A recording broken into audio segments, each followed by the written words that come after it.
hari ini kita akan melihat kebenaran firman Tuhan yang Yesus mau kita lakukan. Nah, ini juga yang Yesus katakan, kebenaran firman Tuhan yang kita harus lapar dan haus karena kita akan berbahagia. Nah, dalam kesempatan ini, dalam program ini, You Need to Know, saudara akan belajar apa yang perlu kita lakukan, kebenaran firman Tuhan yang harus kita cari, yang harus kita usahakan setiap hari. Karena firman Tuhan mengatakan, berbahagialah orang yang lapar dan haus akan kebenaran, karena mereka akan dipuaskan. Oke, tanpa lama-lama.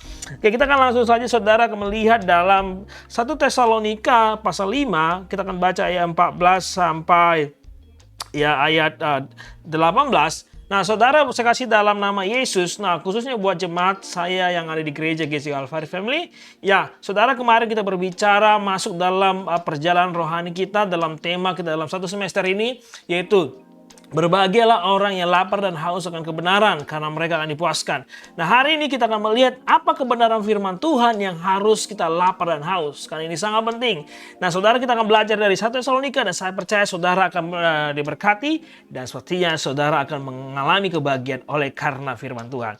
Oke, langsung saja kita perhatikan, saya akan baca dari ayat 14 sampai ayat 18. Firman Tuhan berkata, "Kami juga menasihati kamu, saudara-saudara, tegurlah mereka yang hidup dengan tidak tertib.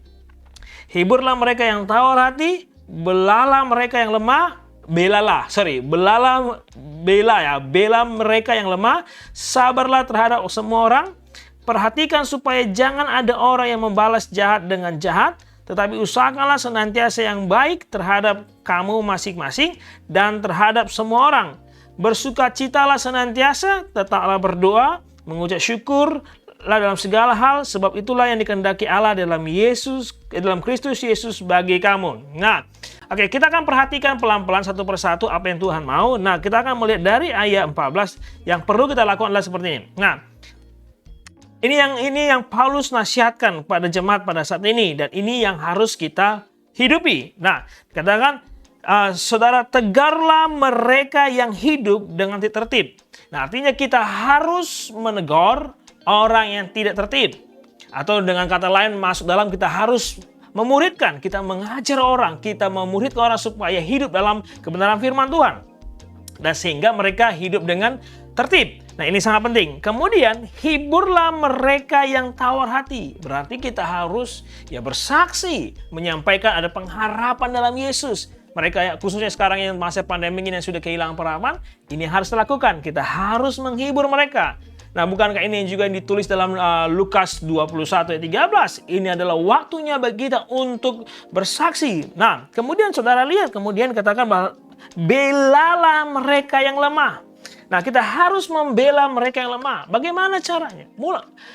Bisa saja saudara mungkin berkata, bagaimana aku nggak punya kekuatan, aku nggak punya link dengan yang bisa membantu. Tapi saudara-saudara masih harus ingat bahwa doa orang benar besar kuasanya. Jadi saudara bisa membela mereka melalui doa-doa saudara. Karena doa orang benar besar kuasanya. Nah, kita perhatikan lagi apa yang harus dilakukan. Kemudian harus sabar terhadap semua orang. Ingat, orang yang kita pelajari beberapa minggu lalu, bahwa orang yang lemah lembut. Ya, bagaimana lemah lembut? Kita sabar menghadapi situasi karena kita tahu Tuhan masih pegang kendali. Kemudian perhatikan saudara, kemudian di ayat 15 kata ini, perhatikan, ini harus diperhatikan supaya jangan ada orang yang membalas jahat dengan jahat.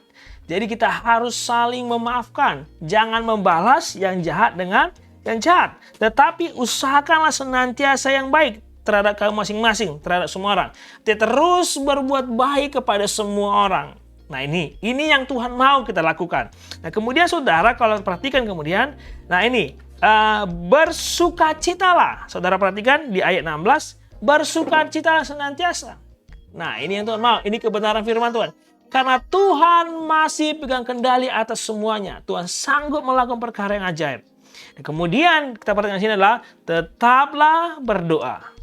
Ingat, doa orang benar besar kuasanya. Ini yang saudara ingat kembali. Nah, saudara kemudian dikatakan di sini adalah Tetaplah berdoa, kemudian mengucap syukur dalam segala hal, sebab itulah yang dikehendaki Allah dalam Kristus Yesus bagi kamu. Nah, ini semua adalah hal yang dikehendaki Yesus Kristus bagi kita semua. Dan saya percaya saudara, ketika saudara menghidupi kebenaran firman Tuhan ini, apa yang Tuhan mau kita lakukan dalam hidup kita, saudara dan saya, kita akan berbahagia. Saya percaya dan mendorong saudara untuk melakukannya, dan saudara akan diberkati. God bless you, Tuhan Yesus memberkati.